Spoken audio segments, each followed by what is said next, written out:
آپ نے حضرت عمر سے فرمایا عمر تیرے زمانے میں ایک شخص آئے گا، اس کا نام ہوگا اویس، اس کا قبیلہ ہوگا مراد، اس کی شاخ ہوگی کرن، اس کا رنگ ہوگا کالا، قد ہوگا درمیانہ، اور ایک سفید نشان اس کے جسم پر ہوگا۔ جب وہ آئے تو تم اس سے دعا کرانا، علی تو بھی کرانا، عمر تو بھی کرانا، اور میں قسم کھا کے کہتا ہوں کہ اویس جیسوں سے دنیا بھر جائے تو عمر و علی کے ایک بدن کے بال کے برابر نہیں، لیکن اس کے ذریعے سے ایک پیغام آگے پہنچانا تھا۔ تو حضرت عمر اور حضرت علی حیران ہو کر دیکھنے لگے کہ ہمیں کہا جا رہا ہے کہ اویس سے دعا کروائیں، وہ ہم صحابی وہ تابعی۔ تو آپ نے فرمایا اس نے ماں کی ایسی خدمت کی ہے، جب وہ ہاتھ اٹھاتا ہے تو اللہ ہاتھ واپس خالی موڑتا ہی نہیں۔ یہ پیغام پہنچانا تھا کہ ماں باپ کے آگے جھکو۔ جس دیش میں آپ رہتے ہیں یہاں کام کی رفتار بہت تیز ہے، ماں باپ اگر موجود ہیں تو کم ہی خوش نصیبوں والے ہیں جن کو کچھ اولاد کی خدمت ملتی ہے، ورنہ دیواروں کے ساتھ ہی زندگی گزر رہی ہوتی ہے۔ تو عمر رضی اللہ عنہ جب خلیفہ بنے تو ہر سال حج کرتے تھے، ہر سال ان کو ڈھونڈواتے۔ اب مجھے یہ نہیں پتا درمیان کے کوئی سال ہوں گے کہ ایک سال آپ نے حج پر سارے حاجی اکٹھے کر لیے، ایسے اپنے سامنے کا کھڑے ہو جاؤ بھائی، سب کھڑے کر لیے، کہنے لگے بیٹھ جاؤ سارے یمن والے کھڑے رہو، تو سارے بیٹھ گئے، یمنی کھڑے رہے، کہ سارے یمن والے بیٹھ جاؤ، قبیلہ مراد والے کھڑے رہو، تو سارے یمنی بیٹھ گئے، مراد والے کھڑے رہے۔ اس سال میں یمن گیا جماعت میں تو اویس کرنی کے گاؤں گیا، ان کی جگہ پیدا ہوئے، جو ان کا قبیلے کے لوگوں سے ملا، اس علاقے سے گزرا، دیکھا کہ اچھا یہاں وہ ہستی پیدا ہوئی تھی۔ خشک پہاڑ ہیں، بالکل خشک پہاڑ۔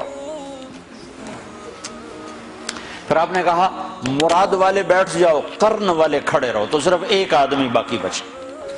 تو آپ نے اس سے پوچھا تم قرنی ہو؟ کہ جی ہاں۔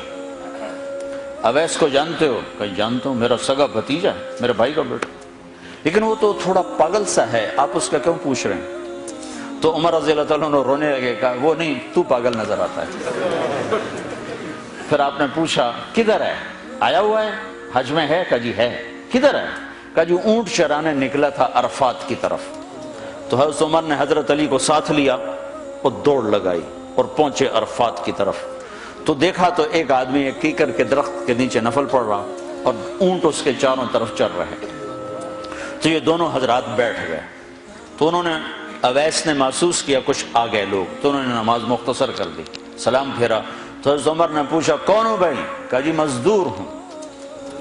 کہا تیرا نام کیا ہے؟ کہا جی اللہ کا بندہ۔ کہا بھائی ہم سارے کے بندے ہیں، میں پوچھ رہا ہوں جو نام تیری ماں نے تیرا رکھا وہ کیا ہے؟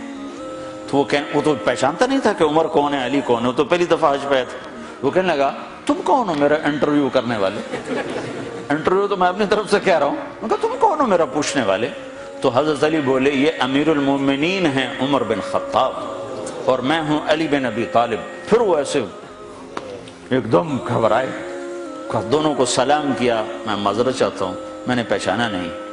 تو عمر رضی اللہ عنہ نے فرمایا ہاتھ اٹھا، ہاتھ اٹھا۔ برمنگم والوں کو پیغام پہنچے کہ ماں کی خدمت کیسے کی جاتی، کہ عمر جیسا ہاتھ اٹھوا رہا ہے، علی جیسا، علی جیسا۔ تو وہ کہنے لگے میں آپ کے لیے کیسے ہاتھ اٹھاؤں، میری اوقات ہے کہ میں آپ کے لیے دعا کروں؟ کہاں، ہمیں ہمارے نبی کا حکم تھا کہ اویس آئے تو اس سے دعا کروانی ہے، کہ جب وہ ہاتھ اٹھاتا ہے تو وہ ہاتھ خالی نہیں آتے۔ کس وجہ سے؟ تہجد، جہاد، تبلیغ، ذکر، تلاوت، تسبیح، حج، عمرے، نمازیں، روزے، ذکر، تلاوت۔ کس وجہ سے؟ نہیں، ان میں سے ایک وجہ بھی نہیں، ماں کی خدمت کی وجہ سے۔ پھر ایک اور جگہ آپ نے فرمایا کہ لوگ جب جنت میں چلیں گے تو اویس بھی چلے گا، جب جنت کے دروازے پر پہنچے گے تو اللہ تعالیٰ فرمائیں گے اویس کو روک لو باقی کو جانے دو۔ تو اویس گھبرا جائیں گے، کہیں گے یا اللہ مجھے کیوں روک لیا ہے؟ تو اللہ تعالیٰ فرمائیں گے ٹھہر جاؤ، جانے دو ان کو۔ ہاں بھائی، اب یہ سامنے جہنم کے لوگ کھڑے ہوئے ہیں، تو شفاعت کر، تیری تو فعل لاکھوں انسانوں کو جنت میں ڈالو، تجھے اس لیے روکا ہے کہ تو شفاعت کر، جدھر تیری انگلی اٹھتی جائے گی ان کے لیے جنت لکھتی چلی جائے گی، ان کے لیے جنت لکھتا چلا جاؤں گا، جدھر جدھر تو انگلی اٹھائے گا۔ صرف پونڈ ہی سب کچھ نہیں، مائیں بھی بہت کچھ ہے، صرف پونڈ ہی سب کچھ نہیں ہے، باپ بہت کچھ ہے۔